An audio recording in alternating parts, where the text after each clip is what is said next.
Assalamualaikum warahmatullahi wabarakatuh. Salam sejahtera untuk kita semua. Selamat pagi dan selamat datang di webinar series Esri Indonesia.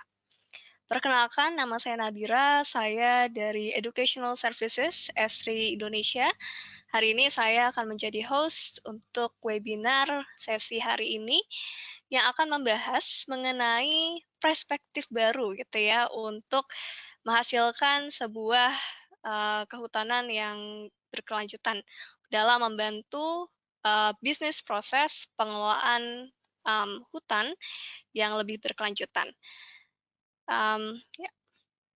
Nah, di sini terima kasih Bapak Ibu sekalian saya ucapkan sudah menghadiri webinar kita sesi hari ini. Nah, mungkin sedikit info saja seperti yang sudah dijelaskan di webinar seri sebelumnya, bahwa untuk acara webinar kita hari ini merupakan sebuah inisiatif juga dengan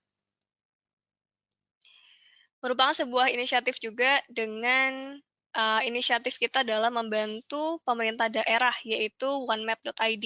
Di sini Bapak Ibu sekalian bisa melihat melalui situs kita, jadi ini sebuah situs ya, bisa dilihat solusi-solusi apa sih yang bisa ditawarkan gitu ya dari Esri Indonesia melalui GIS untuk membantu berbagai masalah atau permasalahan di pemerintah daerah. Salah satunya yang akan kita bahas hari ini yaitu dari sisi kehutanan.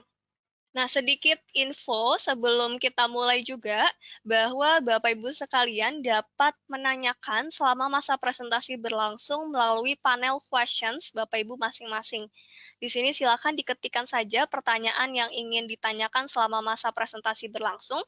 Nanti akan ada sesi Q&A, di mana pembicara kami akan menjawab pertanyaan yang Bapak Ibu ajukan. Seperti itu, dan nanti pada akhir masa webinar, kami akan share juga link presensi gitu ya, di mana Bapak Ibu bisa scan barcode-nya untuk mendapatkan sertifikat hari ini, sertifikat webinar hari ini. Dan jika Bapak Ibu ingin melihat materi yang akan dibawakan oleh pembicara kita hari ini, kami sudah share juga di sisi handouts, gitu. Nanti kami juga akan share melalui chatroom karena pemateri kita hari ini menggunakan story map untuk mempresentasikan diskusi kita hari ini. Nah, di sini sebelum kita masuk ke webinarnya, ke pemaparan, boleh saya memperkenalkan terlebih dahulu profil pembicara kita hari ini. Halo, selamat pagi Mas Hafid. Mungkin boleh dinyalakan. Sebentar. Ibu yang sudah join. Oke, terima kasih Mas Hafid juga sudah mengisi untuk webinar kita hari ini. Jadi sedikit info, Mas Hafid merupakan Solution Engineer di Esri Indonesia yang memberikan solusi-solusi kepada pemerintah daerah biasanya, dengan fokusnya adalah di wilayah Kalimantan. Dan di sini Mas Hafid memiliki background yang kuat di kartografi serta remote sensing, dengan fokus di environmental issues dan spesialisasi di image analysis, dan tadi biasa memberikan solusi di pemerintah daerah ataupun di natural resources sector. Baik, di sini tanpa berlama-lama, boleh saya akan langsung memberikan waktu dan tempat dalam bentuk screen gitu ya, untuk Mas Hafid menjelaskan, memaparkan diskusi kita hari ini. Oke, waktu dan screen kami persilahkan. Baik, terima kasih Mbak Nadira. Selamat pagi Bapak-Bapak, Ibu-Ibu. Perkenalkan, nama saya Hafid Alfian Afandi. Saya sebelumnya tadi sudah diperkenalkan oleh Mbak Nadira. Kemudian, apa yang ingin saya bicarakan atau diskusikan di webinar kali ini adalah perspektif baru dalam pemanfaatan hutan yang berkelanjutan. Kita tahu ya bahwa hutan itu memang harus dijaga ya kelestariannya. Maka dari itu, bagaimana teknologi GIS ini bisa membantu untuk penanganan hutan secara berkelanjutan. Kemudian nanti silahkan bertanya, kemudian akan saya jawab di akhir sesi. Dan saya minta waktunya mungkin sekitar 20 menit untuk saya menyampaikan materi saya dulu. Harapannya materi kali ini bisa berguna bagi bapak-bapak, ibu-ibu yang sudah hadir sekarang ya. Tidak hanya materinya saja, tapi juga nantinya bisa digunakan oleh bapak-bapak, ibu-ibu untuk keperluannya masing-masing. Baik, saya langsung ke materi. Sebelum saya masuk ke materi, saya ingin berkenalan dulu. Mungkin banyak yang belum tahu nih siapa itu Esri. Biasanya orang-orang tahu ArcGIS atau ArcMap, ArcInfo, tapi nggak tahu Esri itu apa. Nah, Esri itu sebetulnya adalah perusahaan yang mengeluarkan produk bernama ArcGIS. Kita sudah ada di lebih dari 67 negara dengan 100 kantor cabang. Dan di Indonesia ini kita memiliki kantor pusat di Jakarta. Kemudian kita juga punya kantor-kantor cabang di sekitar Indonesia, ada di Riau, di Balikpapan, dan di Surabaya. Sebenarnya tujuannya untuk menjangkau klien kami atau bapak-bapak, ibu-ibu yang berasal dari pemerintah daerah agar lebih mengenal teknologi GIS itu. Masuk ke materi, sebelumnya bapak-bapak, ibu-ibu, mungkin kita sudah mengetahui ya, sudah banyak tahu lah apa saja permasalahan yang di hutan. Yang pertama yang ingin saya bahas itu mengenai tentang tumpang tindih. Nah, tumpang tindih kan biasanya menyebabkan yang namanya sengketa lahan atau yang nanti bisa memicu kericuhan dan sebagainya. Nah, bagaimana teknologi JS ini bisa meminimalisir hal itu? Nanti akan saya coba jelaskan juga. Kemudian mismanagement.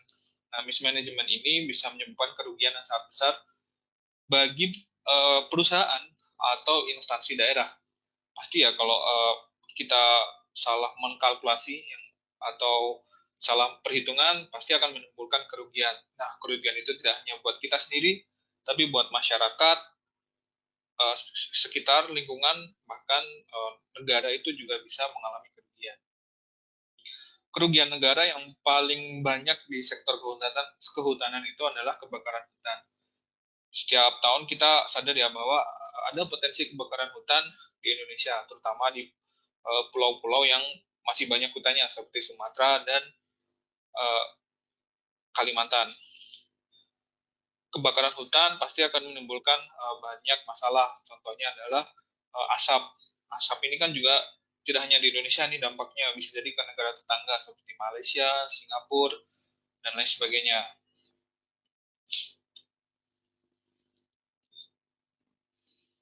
Kemudian mungkin bapak-bapak, ibu-ibu sebelumnya tahunya nih hanya ArcMap saja nih, ArcGIS Desktop. Atau kalau memang uh, sudah mengenal teknologi ArcGIS, mungkin belum banyak yang tahu ya bahwa ArcGIS itu sekarang tidak hanya sebagai ArcGIS Desktop saja atau sebagai ArcMap saja, tetapi kita juga berkembang seiring teknologi, kita menjadi sebuah platform. Nah, kenapa kita disebut platform? Karena di dalamnya itu terdapat tools untuk analisa dan juga untuk tools-tools yang bisa kita gunakan untuk kebutuhan lain, misal untuk sharing data, untuk pengambilan data, untuk promosi dan sebagainya. Nah, nanti saya coba jelaskan satu persatu. Tapi kita fokus kehutanan. Selain itu, platform kenapa disebut platform itu karena kita mampu diintegrasikan dengan berbagai data dan aplikasi di luar ArcGIS ya. Contohnya data-data big data, data-data BIM, building information management, kemudian LiDAR, real time dan sebagainya. Nah, data-data itu bisa kita buat menjadi sebuah informasi yang lebih komprehensif. Tujuannya untuk membantu kita dalam menangani sebuah masalah, contohnya di kehutanan. Bagaimana kita menangani secara efisien dan cepat. Kemudian apa aja sih yang ada di dalam platform ArcGIS itu? Sebetulnya secara garis besar kita ada tiga, tiga penggunaan ya, yang hingga saat ini terus ada update. Jadi terus karena kita disupport oleh tim-tim yang sangat experience di bidangnya, kita terus berkembang juga.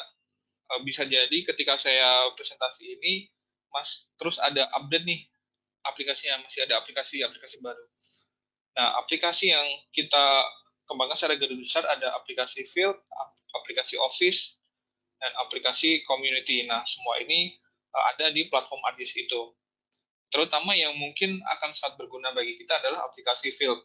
Kita bisa mengambil data di lapangan secara real time, secara cepat, dan kita tidak perlu menuliskannya di form dalam bentuk kertas. Jadi semua data itu akan terkoneksi langsung ke sistem kita, platform kita. Kemudian aplikasi untuk Office, untuk di kantor, kita bisa menyajikan sebuah operation dashboard. Operation dashboard ini mungkin di daerah kita biasa mengenal dengan war room atau command center. Nah, operation dashboard bisa kita gunakan sebagai real time management juga dan lain sebagainya.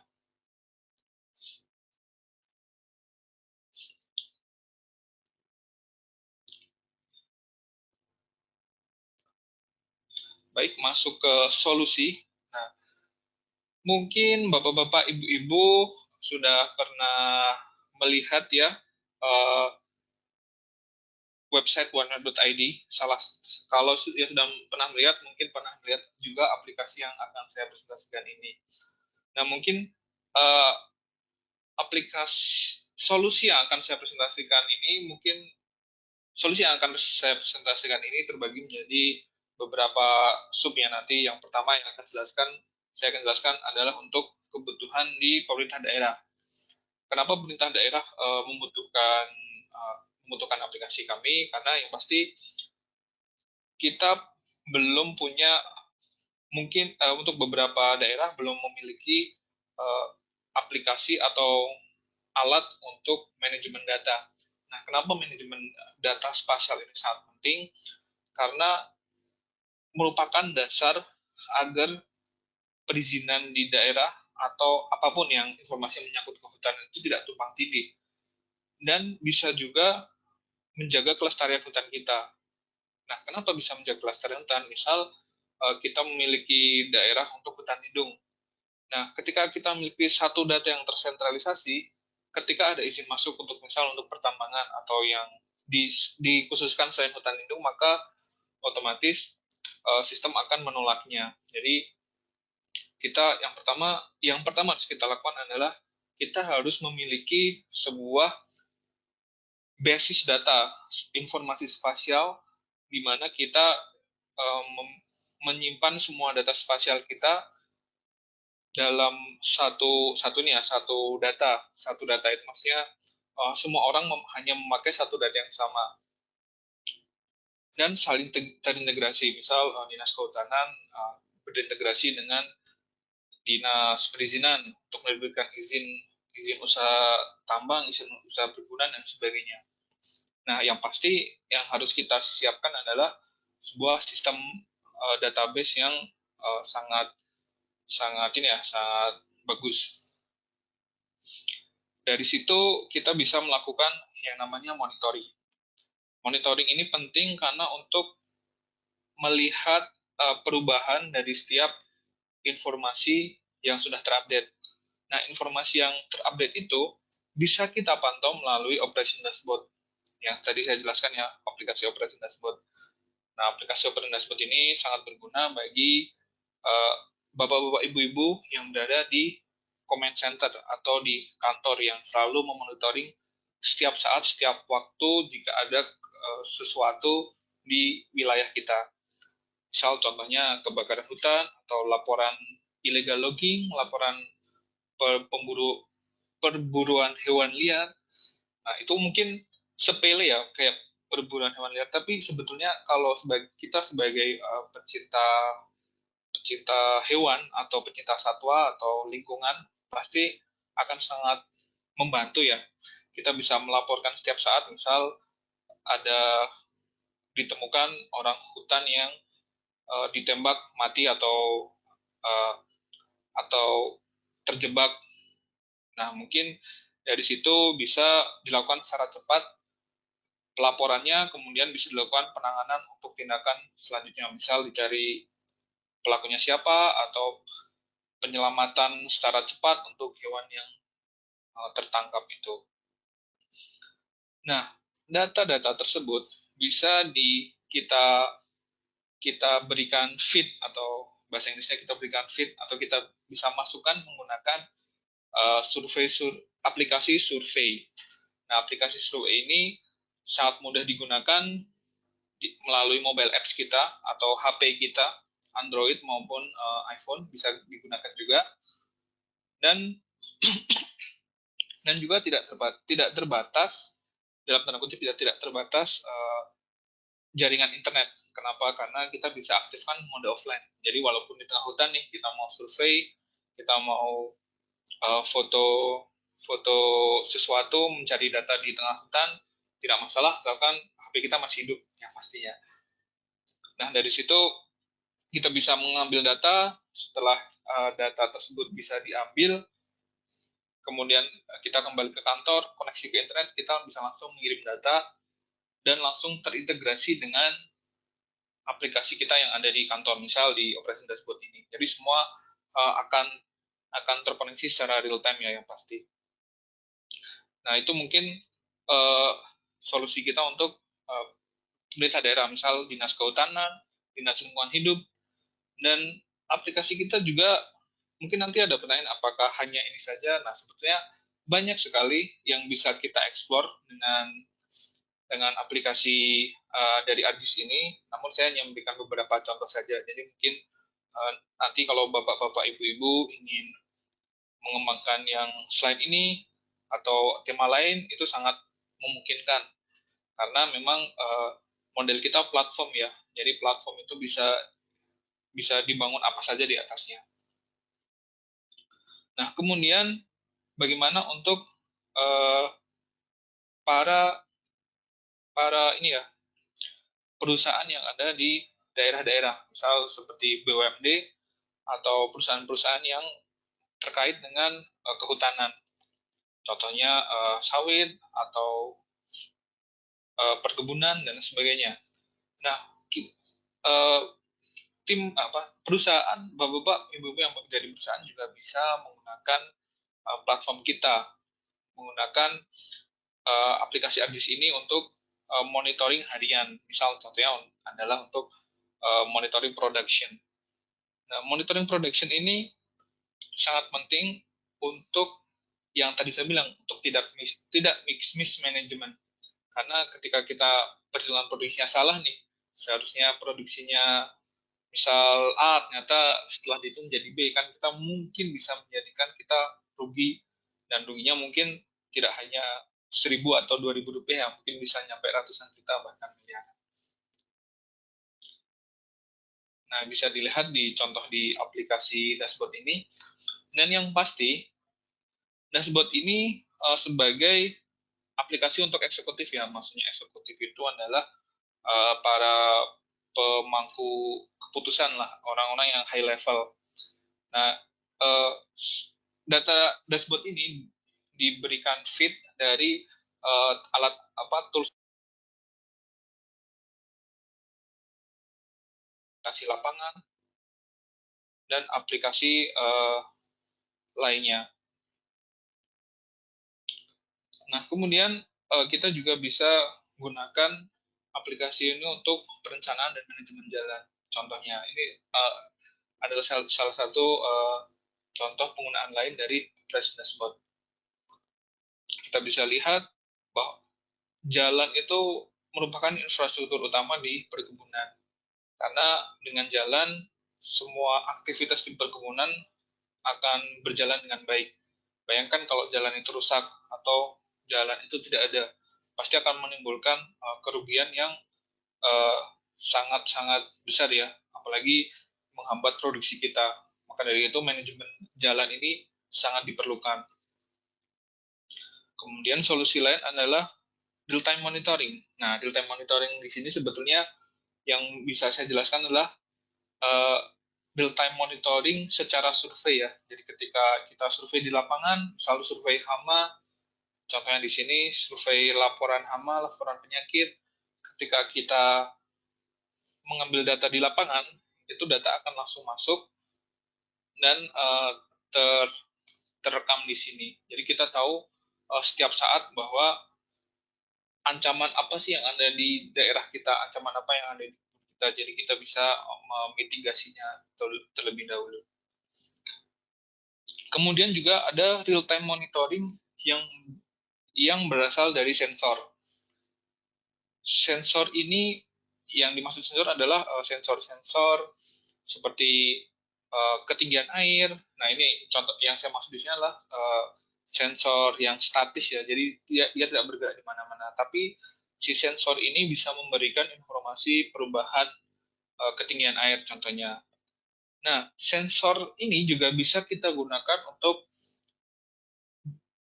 alat-alat yang bergerak, sensor yang selalu berubah-ubah tempatnya. Misal contohnya sensor kendaraan, sensor traktor dan lain sebagainya, itu juga bisa kita integrasikan dengan aplikasi di ArcGIS ini, yang pasti akan memberikan uh, kita bisa mudah untuk memantau di mana aset kita, aset dalam di sini maksudnya aset yang bergerak.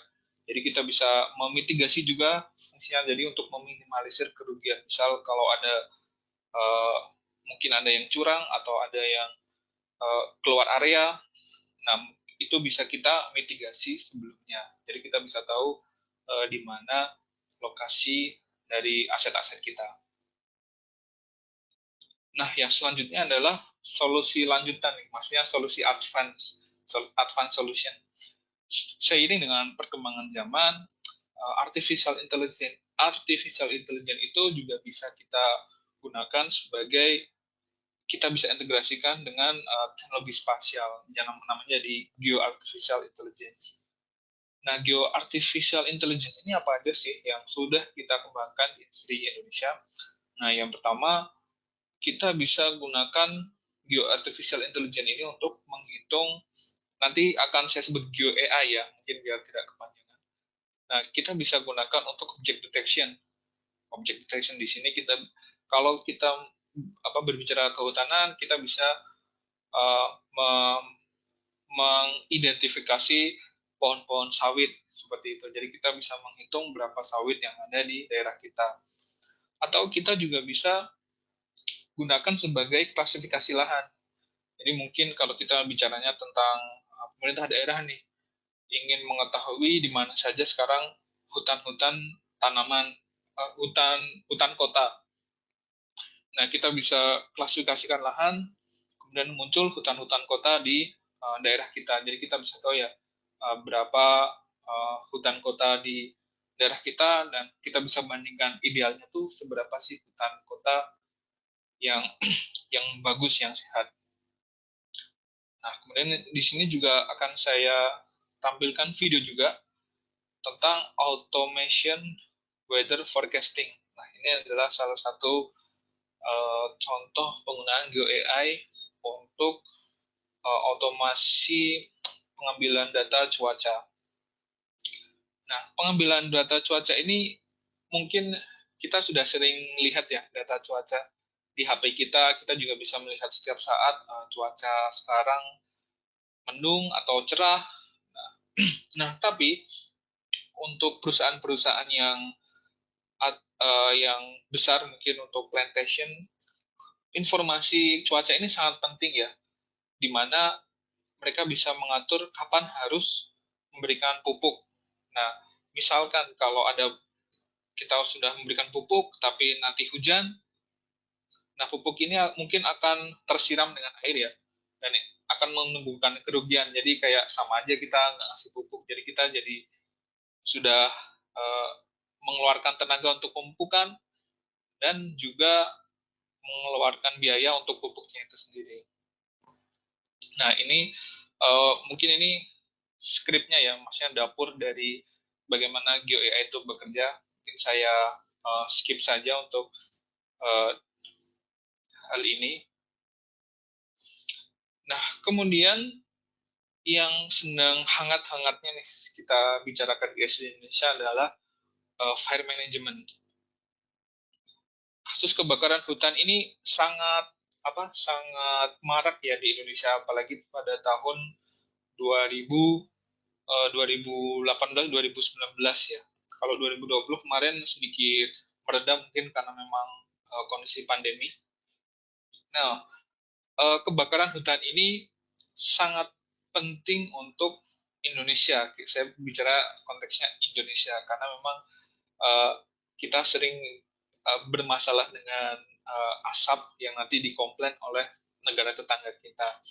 Nah, kenapa sangat penting? Karena kita bisa memanajemen di mana kita bisa memitigasi di mana api itu akan muncul melalui identifikasi hotspot atau api yang sudah muncul live fire itu juga bisa ketahui dengan hotspot analisis ini. Kita bisa lihat di sini titik-titik yang persebaran hotspot ya. Persebaran hotspot akan terekam juga di aplikasi kita. Kemudian kita bisa tahu lokasi hotspot itu mungkin kalau untuk perkebunan di kebun mana, di blok mana. Jadi bisa untuk mitigasi dengan lebih cepat. Beberapa klien kita sudah menggunakan teknologi ini untuk memitigasi kejadian bencana dan meminimalisir kerugian yang disebabkan oleh kebakaran hutan ini. Nah ini ya, saya langsung ke demonya. Kita bisa lihat di sini. Baik, lanjut. Nah, yang terakhir adalah salah satu klien kami di bidang kehutanan, yaitu adalah Kementerian KLHK, Kementerian Lingkungan Hidup dan Kehutanan. Kita sudah bekerja sama ya dengan KLHK untuk membuat sebuah platform manajemen data hutan. Nah, mungkin nanti bisa dilihat juga, bapak-bapak, ibu-ibu bisa melihat aplikasinya di sini ya, di link yang sudah di-share oleh Mbak Nadira itu bisa cek story map di sini juga. Nah, kebetulan aplikasi yang dibuat KLK tidak bisa saya masukkan di sini, jadi saya buatkan screenshot saja di sini. Dan untuk masuk ke aplikasinya bisa klik link aplikasi ini atau search di Google Geoportal Men LHK. Nah, itu nanti bisa bisa ada hasilnya portal untuk Kementerian KLHK ini. Mungkin bisa digunakan untuk sumber referensi kalau ingin membangun data tersentralisasi untuk informasi kehutanan sendiri di daerah masing-masing, mungkin bisa dijadikan sebagai inspirasi di sini atau bisa juga dijadikan sumber data. Nah, mungkin kalau sumber data harus ada ini ya, harus mengkontak langsung ke tim KLHK-nya karena kita tidak bertanggung jawab untuk datanya, yang bertanggung jawab untuk data adalah klien kami sendiri.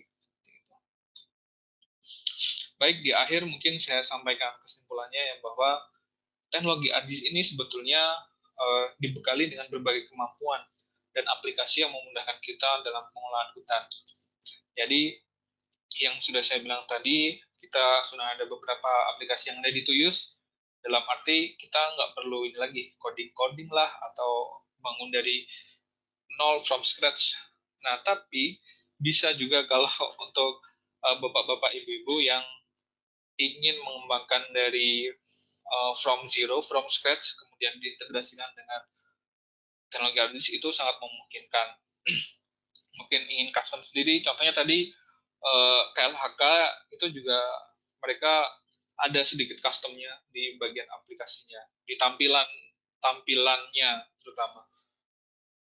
Nah, kemudian pengolahan hutan yang baik pasti akan memberikan dampak positif bagi lingkungan, masyarakat, dan profit bagi perusahaan, dan meminimalkan kerugian yang dapat terjadi. Contohnya tadi ya, kerugian karena mismanagement, kerugian karena mungkin telat penanganan, atau bahkan kerugian yang besar ya seperti kebakaran hutan.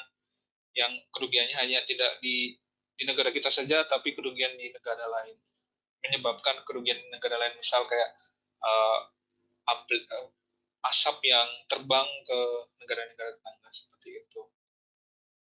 Nah, demikian dari saya ucap saya ucapkan terima kasih atas perhatiannya. Saya kembalikan ke Mbak Nadira untuk question selanjutnya. Terima kasih.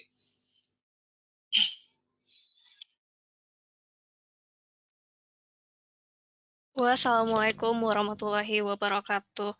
Sebentar, saya share screen kembali. Terima kasih kepada Mas Hafid sebelumnya atas pemaparannya ya. Di sini sangat lengkap, komprehensif untuk penjelasannya, di mana banyak sekali solusi yang bisa ditawarkan untuk sektor kehutanan berupa end-to-end solution. Dan di sini juga kita bisa integrasikan dengan teknologi di luar sana yang sudah maju gitu melalui artificial intelligence ataupun sensor seperti itu. Jadi memang sangatlah banyak ya yang bisa dilakukan, diberikan solusi dengan menggunakan GIS untuk sektor kehutanan ini. Oke, baik. Di sini kita langsung masuk saja untuk sesi question and answer. Terima kasih Mas Hafid untuk pemaparannya. Silakan Bapak Ibu jika masih ada yang belum mengetikkan pertanyaannya, silakan bisa dituliskan di panel questions. Saya akan bacakan satu persatu pertanyaan kepada Mas Hafid untuk dijawab ya untuk pertanyaan-pertanyaannya. Sudah ada Jadi beberapa langsung pertanyaan saya yang aja Mbak masuk. yang jawab. Oh iya boleh Izin boleh. ya. Silakan Mas Boleh. Hafid. Baik. Sementara ada 3 pertanyaan ya. Yang pertama adalah apakah Sri punya produk reporting? Nah, yang saya sampaikan tadi, Sri memiliki produk reporting ya. Ada beberapa aplikasi yang ready to use, itu kita bisa menggunakan Survey 123, bisa kolektor, bisa quick capture, dan lain sebagainya. Maksudnya yang lain sebagainya itu ada aplikasi baru yang namanya ArcGIS Force Fields. Nah, itu baru sekali, dan jujur saya belum menggunakannya karena baru launch di akhir tahun kemarin. Kemudian aplikasi report yang bisa kita bangun dari template itu juga ada, namanya crowdsource dan lain sebagainya. Itu banyak sekali ya opsinya sebetulnya. Nah, semoga menjawab. Kemudian pertanyaan selanjutnya adalah apakah menanyakan terkait teknologi JIS yang terdistribusi atau distributed JIS. Nah, mungkin saya belum paham nih yang termasuk distribusi itu, apakah distribusi aplikasinya, analisisnya, atau database-nya. Mungkin saya jawab satu-satu ya. Mungkin kalau yang dimaksud aplikasinya itu beberapa di klien kita udah ada ya. Misal klien yang punya top top top manajemen apa ya, kayak kantor pusat di Jakarta gitu. Nah, mereka juga bisa membuat aplikasi-aplikasinya agar bisa digunakan untuk daerah-daerah atau di cabang-cabang. Itu juga sudah ada. Kalau kita berbicara tentang distributed database, jadi kita mempunyai database spasial yang terdistribusi, itu juga bisa. Itu sejujurnya belum digunakan ya kalau untuk distributed database, kan belum digunakannya karena bukan tidak mampu, tapi memang kadang-kadang ini ya, mohon maaf sebelumnya, kayak ada ego sektoral gitu lah. Misal untuk daerah tuh nggak mau men-share semua datanya ke pusat. Rata-rata masih ada hal-hal tersebut ya. Jadi untuk distribusi data ini masih jarang ya, jarang di jarang dipakai untuk terutama di Indonesia. Kalau untuk distributed analysis JS, nah saya belum tahu nih distribusi analisis yang seperti apa yang dimaksud. Mungkin semoga bisa menjawab. Kemudian pertanyaannya, data dari lapangan bisa langsung tersaji di dashboard platformnya secara real time, karena data di lapangan harus di karena data di lapangan harus diverifikasi terlebih dahulu untuk pelaporan. Apakah memungkinkan untuk dapat raw datanya, bila ada dalam format apa? Baik, pertanyaan adalah, jadi semua data yang kita ambil di lapangan itu akan langsung, jadi nggak ada jembatannya, maksudnya langsung masuk ke sistem kita.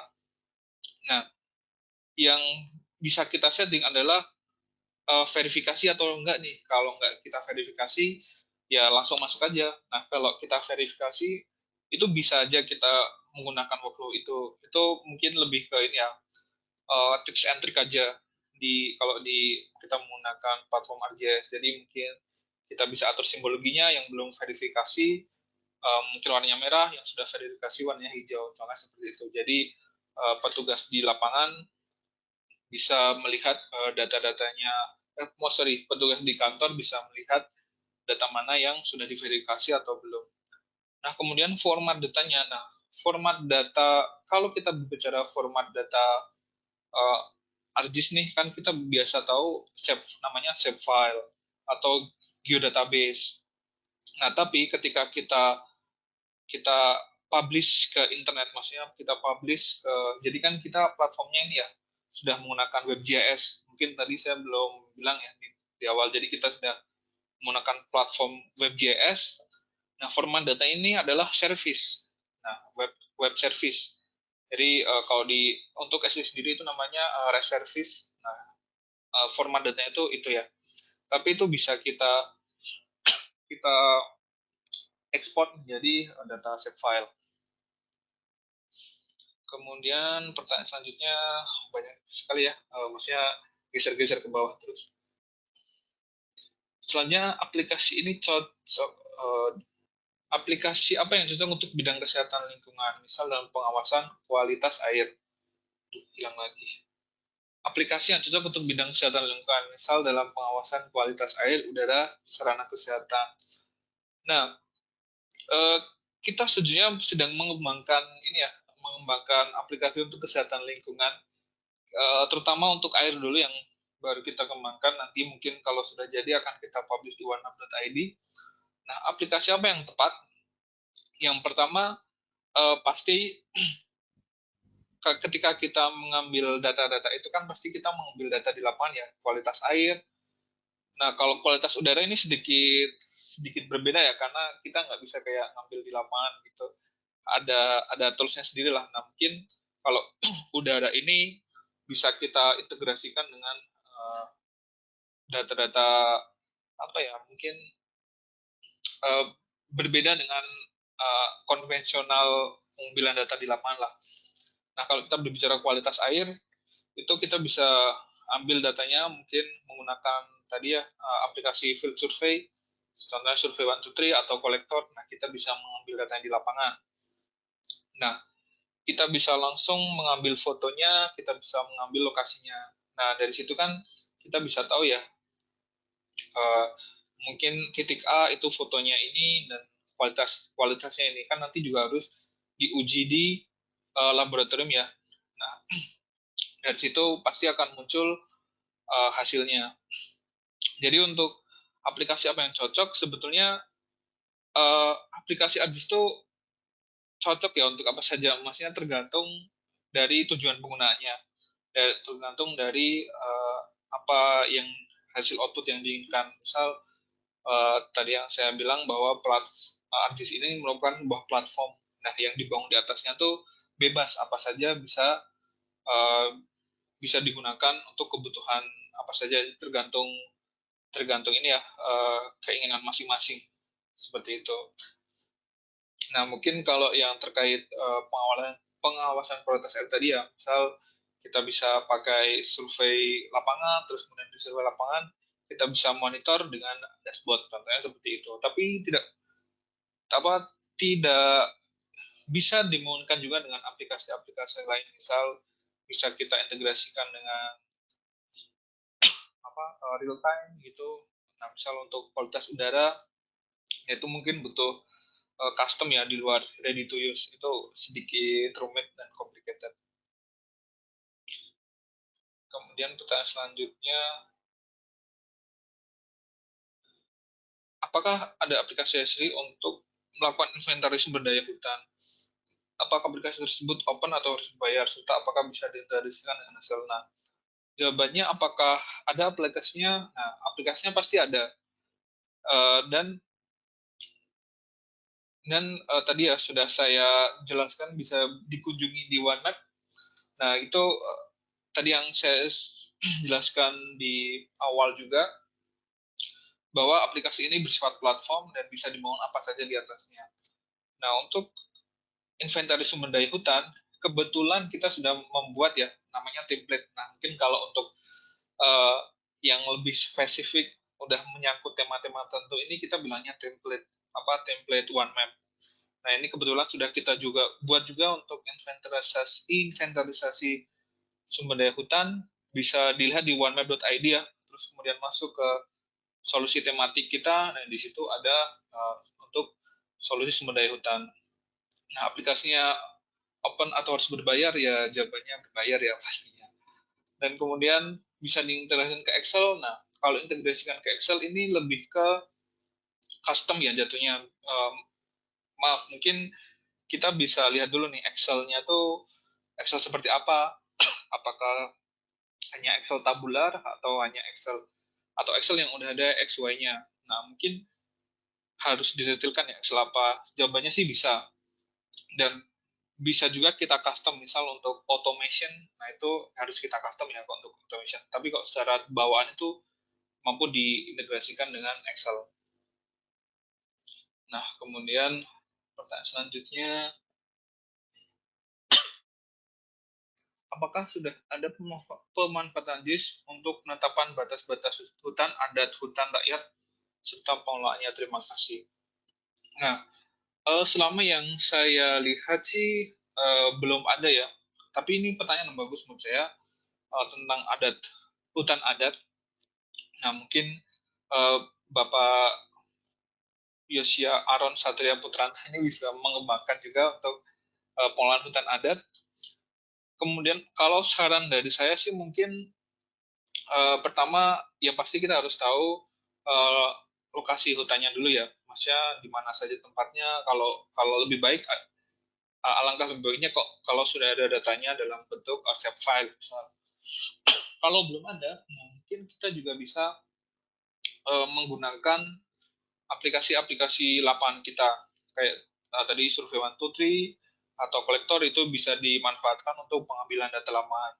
Tapi kalau untuk data yang membutuhkan sifat detail, kayak contohnya batas tanah, lahan, nah itu ada sedikit warning ya, karena aplikasi kita kan hanya bergantung pada mobile GPS. Nah, mobile GPS itu tidak sebaik dengan mobile GPS yang geodetik gitu ya. Jadi memang ketika kita ingin menggunakan aplikasi survei kita, survei yang ready to use, itu kita harus mengintegrasikan. Nah, ini juga sebetulnya kelebihan juga sih. Kita bisa integrasikan dengan GPS yang bisa untuk meningkatkan akurasi HP kita. Nah, mungkin ada beberapa merek ya, bisa dicari mungkin untuk meningkatkan GPS HP. Nah, itu bisa sampai ketelitian sentimeter bahkan milimeter, tergantung dari spesifikasi GPS-nya. Nah, itu untuk aplikasi pengambilan data. Kemudian, apakah data lapangan yang kita ambil itu menggunakan dua PC atau gimana? Terus tadi dijelaskan terkait identifikasi sawit, apakah bisa juga dengan yang lain? Nah, pertanyaan adalah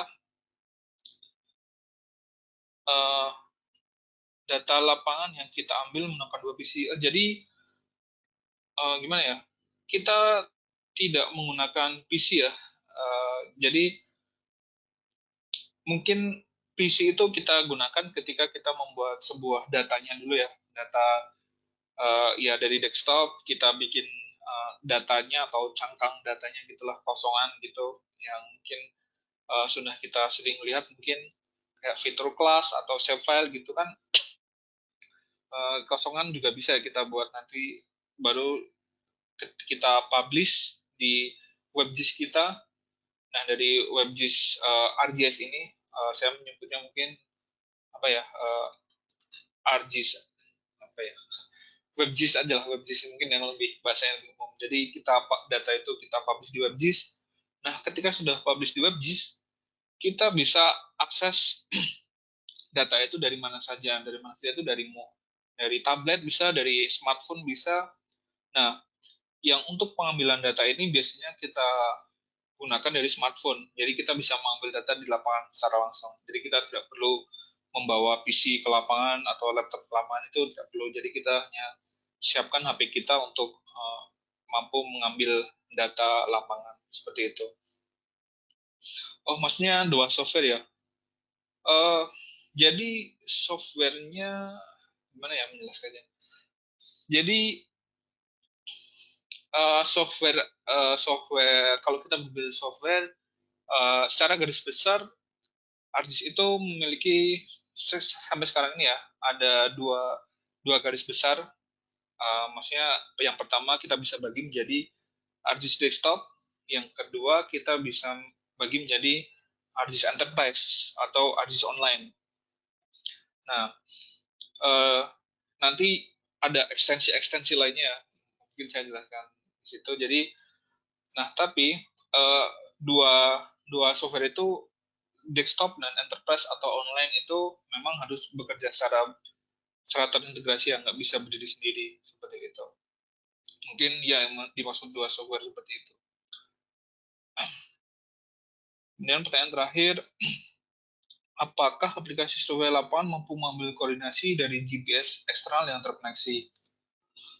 Nah, pertanyaannya tadi mungkin sudah saya jawab ya di pertanyaan sebelumnya, bahwa memang aplikasi survei lapangan ini bisa kita integrasikan dengan GPS eksternal untuk meningkatkan uh, meningkatkan akurasinya. Mungkin GPS eksternal ya banyak lah produknya. Mungkin saya nggak bisa menyebutkan merek di sini. Nah, kita bisa integrasikan. Nah, cara integrasinya gimana? Nah, beberapa beberapa alat GPS itu bisa kita integrasikan langsung ya. Misal contohnya menggunakan Bluetooth dari HP kita ke GPS eksternal itu, atau bisa kita sambungkan dengan kabel data. Jadi cukup seperti itu saja cara penyambungannya. Dan nanti di HP kita akan meningkat tuh akurasinya. Saya pernah mencoba itu 20 cm. Itu untuk ketelitian ya itu di kota. Saya pernah di gedung-gedung ya tes saja. Nah, pernah juga saya menemani teman saya itu, dia membuat GPS eksternal yang custom ya. Itu pernah sampai ketelitian milimeter, itu juga memungkinkan. Jadi memungkinkan untuk dikoneksikan ke GPS eksternal. Nah, itu mungkin Mbak Nadira pertanyaan terakhir. Saya kembalikan ke Mbak Nadira. Oke, baik. Ini cepat sekali ya, langsung dijawab runtut Ya, satu-satu gitu ya. ya betul. Oke, mantap. Di sini kalau misalnya Bapak Ibu sekalian ada yang ingin bertanya lagi, mungkin kami persilakan gitu ya, sebelum waktunya selesai.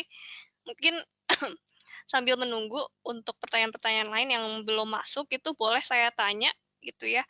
Kalau mungkin kalau untuk sisi kehutanan kan banyak yang mungkin apa ya, agak apa ya, agak resiko gitu ya untuk di-share misalnya secara publik. Nah, di sini ketika suatu organisasi sudah share nih, apa tidak mau di-share ke publik dalam bentuk WebGIS, apakah bisa gitu dari sisi keamanannya, apakah terjamin?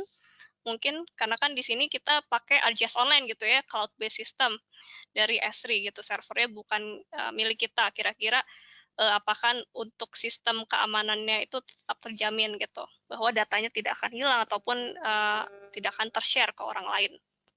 Oh ya, baik. Oke, terima kasih pertanyaannya. Nah, terkait keamanan data ya.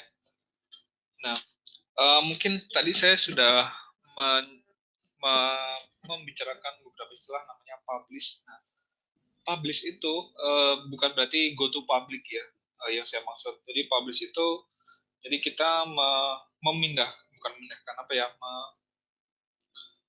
membuat data kita yang ada tadinya hanya ada di komputer kita nih, di desktop kita, itu bisa kita gunakan di WebJS. Jadi kita publish. Nah, data itu juga bisa kita integrasikan nih antara laptop dan WebJS-nya.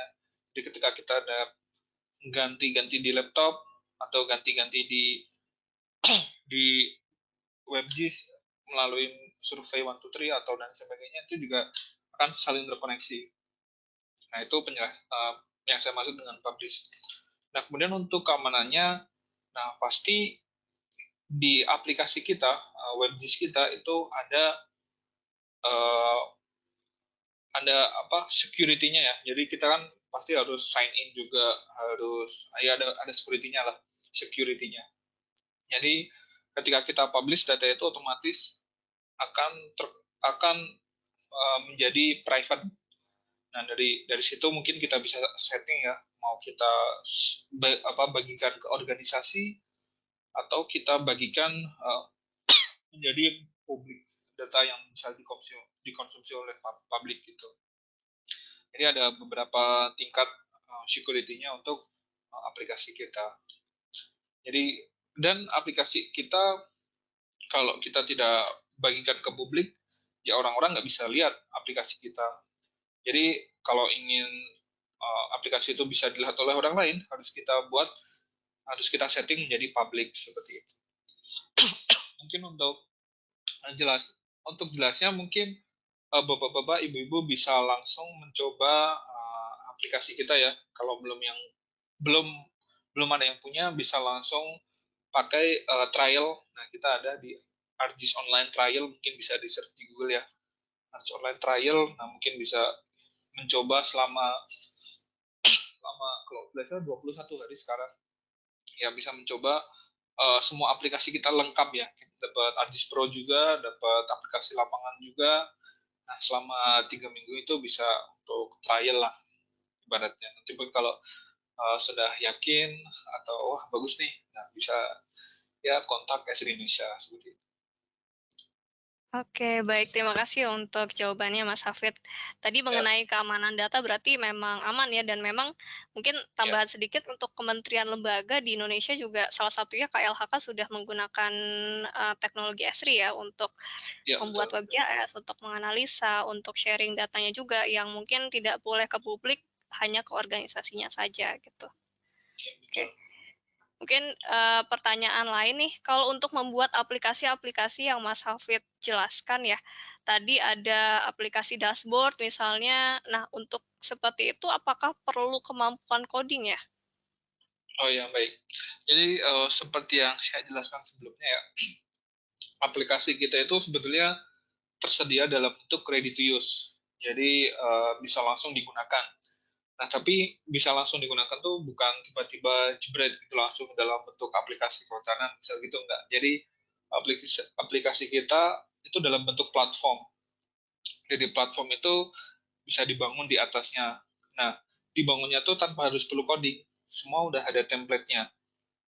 Jadi template itu bisa kita bangun apa saja keinginan kita. Jadi mungkin secara secara gambaran dealnya tuh kayak kita tinggal drag and drop atau ditarik sana tarik sini, jadi nanti bisa kita setting aturannya, terus kita setting datanya, jadi tidak perlu coding dan lain sebagainya.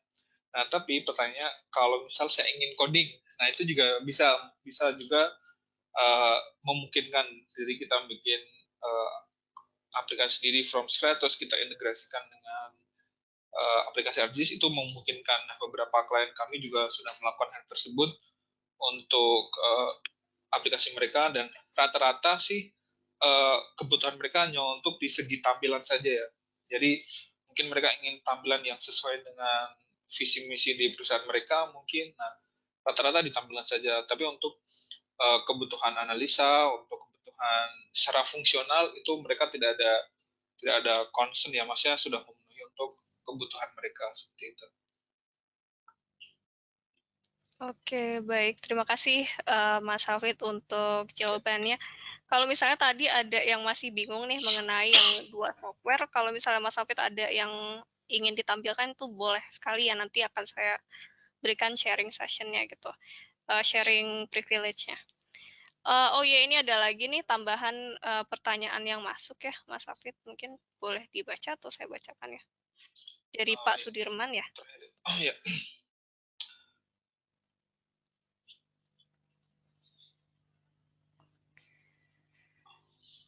Oh ya baik. Pertanyaannya bagaimana kalau Ardis Pro itu untuk pribadi ya? Karena mungkin Ardis itu terkenal dengan biaya yang mahal gitu ya. Nah, kalau untuk kebutuhan pribadi itu beda ya. Jadi kita ada lisensi sendiri untuk pribadi. Pribadi itu tapi tidak boleh digunakan secara komersial karena namanya kan pribadi. Jadi uh, untuk Ardis Pro memang sorry untuk kita bicaranya Ardis ya. Jadi Ardis desktop, Ardis Pro itu termasuk Ardis desktop. Nah, Ardis desktop ini sebetulnya memang kalau dibeli secara komersial itu uh, murah untuk kategori perusahaan besar. Nah, murah untuk kategori perusahaan besar. Tapi untuk kita beli pribadi itu beda lagi lisensinya. Ada lisensi namanya personal use. Nah, memang tidak boleh digunakan untuk commercial use. Ini harganya ya mungkin boleh saya menyebutkan harga Mbak. Mungkin harganya di sini uh, kalau tidak salah terakhir tuh 499 dolar. Berapa sih 500 ribu ya? Rupiah, ya nggak Ya, sampai dolar. 500, Jadi banyak pokoknya banget ya. kisaran 500 ribu untuk personal license. Ya, personal license itu. Dan kita juga sering di event-event S3 kita bagikan secara gratis ya sebagai apa reward atau hadiah buat mungkin uh, penanya atau buat door prize itu kita juga sering bagikan aplikasi personal use personal use ini. Jadi memang harus dibedakan ya untuk kebutuhan uh, company dan untuk kebutuhan pribadi seperti itu. Ya, benar. Oke, terima kasih Mas Hafid untuk jawabannya. Memang setiap kebutuhan punya usernya masing-masing juga gitu ya, memiliki tingkatan kebutuhan atau yang mereka yang bisa kita berikan juga. Untuk personal ya, ya udah ada personal use sendiri yang Ya, sebenarnya cukup betul. terjangkau gitu ya untuk pembelajaran pribadi. Education pun ada juga sendiri. Jadi memang berbeda-beda gitu, nggak akan semuanya disamakan. Oke. Mungkin ini sepertinya sudah tidak ada pertanyaan lagi ya. Mungkin di sini Mas Hafid ada yang ingin ditunjukkan lagi gitu kalau misalnya ingin memperjelas untuk pertanyaan mengenai dua software atau yang lainnya mungkin. Uh, Enggak sih. Tadi udah saya jelaskan dua software itu maksudnya uh, dua dua software secara garis besar ya, maksudnya ArcGIS Desktop dan ArcGIS Enterprise atau ArcGIS Online gitu sih. Jadi bukan dua software. Kalau softwarenya ya banyak banget sih, tapi secara garis besar ada dua dua penggunaan lah, yang untuk desktop dan untuk enterprise dan apa enterprise dan online untuk yang WebGIS-nya. Nah, nanti mungkin di dalamnya itu ada aplikasi-aplikasi lain. Nah, mungkin itu bisa, kalau saya jelaskan ini sih butuh satu webinar lagi mungkin ya untuk mengenal teknologi ArcGIS. Oke, oke. Tapi di sini memang teknologi kita tuh sangat banyak gitu ya. Kita Ya, menyebut ArcGIS itu sebagai sebuah platform, bukan sebuah satu aplikasi saja. Ada ya, aplikasi yang memang fokus untuk urban planning gitu, namanya ArcGIS Urban. Mungkin kita bisa bahas lagi di webinar selanjutnya, atau ada juga misalnya untuk mengembangkan bisnis namanya RGS Business Analyst gitu. Jadi memang sangatlah banyak dengan kebutuhan masing-masing juga. Yang hari ini kita bahas di sini mengenai kebutuhan untuk sektor kehutanan. Oke, baik. Mungkin di oh sini mungkin kalau ya, saya mau coba menjelaskan dulu Mbak. Mungkin yang dimaksud pertanyaan itu bukan dua software ya, dua aplikasi maksudnya. Ya mungkin kalau dua aplikasi ya kita bisa menggunakan aplikasi lapangan dan aplikasi dashboard. Nah, aplikasi lapangan kayak tadi contohnya Survey 123, kolektor dan sebagainya. Nah, itu bisa kita integrasikan dengan aplikasi dashboard seperti itu. Jadi bukan software tapi aplikasi. ya, benar-benar. Oke, baik. Eh, Mungkin kita bisa akhiri untuk webinar kali ini. Kalau misalnya Bapak Ibu tidak ada pertanyaan lagi, kalau misalnya ada yang baru terfikir gitu ya, oh saya tadi baru kepikiran mau bertanya, itu boleh langsung menghubungi kontak kami atau email kami. Mungkin di sini sebelum saya memberikan penutupan, boleh Mas Hafid memberikan sedikit misalnya closing statement gitu ya tentang pembahasan kita hari ini gitu. Oh ya, baik. Mungkin sesuai dengan kesimpulan saya tadi ya. Nah, mungkin kalau closing statement dari saya bahwa aplikasi Arjis ini sebetulnya sudah dibekali dengan kemampuan dan aplikasi apa saja sebetulnya. Jadi kita sebetulnya platform yang dibangunnya di atas yang bisa dibangun apa saja di atasnya. Nah, kalau kita berbicara pengolahan hutan, tadi seperti yang sudah saya contohkan ya, banyak sekali apa yang bisa dikembangkan. Jadi yang saya tampilkan tadi sebetulnya hanya beberapa contoh saja. Dan banyak pengguna kami yang sudah menggunakan secara advance, yang mungkin tidak bisa saya sebutkan satu persatu. Nah, nanti tergantung kembali lagi ke bapak-bapak, ibu-ibu, bagaimana ingin memanfaatkannya sebagai platform ini, mau membuat apa saja di atasnya, dan harapannya dari apa yang sudah dibangun tadi bisa berdampak positif bagi lingkungan, masyarakat, dan mungkin kalau untuk perusahaan bisa bisa meningkatkan profit dan meminimalkan kerugian yang dapat terjadi. Seperti itu. Oke, baik. Terima kasih Mas Hafid untuk Ya. closing statement-nya dan pemaparan serta diskusi kita hari ini. Nah, di sini sebelum saya tutup untuk acara hari ini, boleh saya share mengenai untuk link absensi ya, di mana Bapak Ibu sekalian nanti akan mendapatkan sertifikat. Di sini silakan langsung di-scan saja barcode yang saya share di screen ini. Nanti kalau misalnya Bapak Ibu belum sempat untuk melakukan share screen apa namanya, scan barcode, nanti akan kami broadcast melalui email dari onemapid@srindonesia.co.id kepada email Bapak Ibu sekalian seperti itu. Jadi kalau misal nanti masih belum ketemu, boleh dicek di spam-nya gitu ya, mungkin teridentifikasi sebagai spam gitu. Nanti di sini link akan kami share dan akan aktif hingga pukul 18.00 WIB. Nah, di sini kalau misalnya Bapak Ibu sekalian ingin bertanya kepada kami, baru kepikiran gitu ya, pertanyaan mengenai kehutanan yang sudah kami paparkan hari ini, sudah kita didiskusikan, ataupun solusi-solusi permasalahan lain, misalnya tata ruang, permukiman, air, ataupun yang lainnya, itu bisa kontak kami melalui onemapid@srindonesia.co.id. Di sini bisa dicek juga web kami dan solusi-solusi apa sih yang bisa mensupport khususnya pemerintah daerah gitu ya kalau untuk case ini. Kalau bisa ada pertanyaan lain selain pemerintah daerah juga bisa. Dan stay tune juga untuk webinar kita selanjutnya. Jadi mungkin ini spoiler saja kalau di page kita di events kalender di webinar belum ada, tapi nanti sekitar tanggal 25 akan ada webinar kembali yang tidak kalah menarik seperti hari ini gitu ya. Silakan bisa didaftarkan, bisa stay tune melalui social media kami seperti itu untuk update selanjutnya kapan bisa mendaftar. Dan nanti sama seperti hari ini akan ada sertifikat khusus yang dapat diberikan oleh kepada Bapak Ibu sekalian.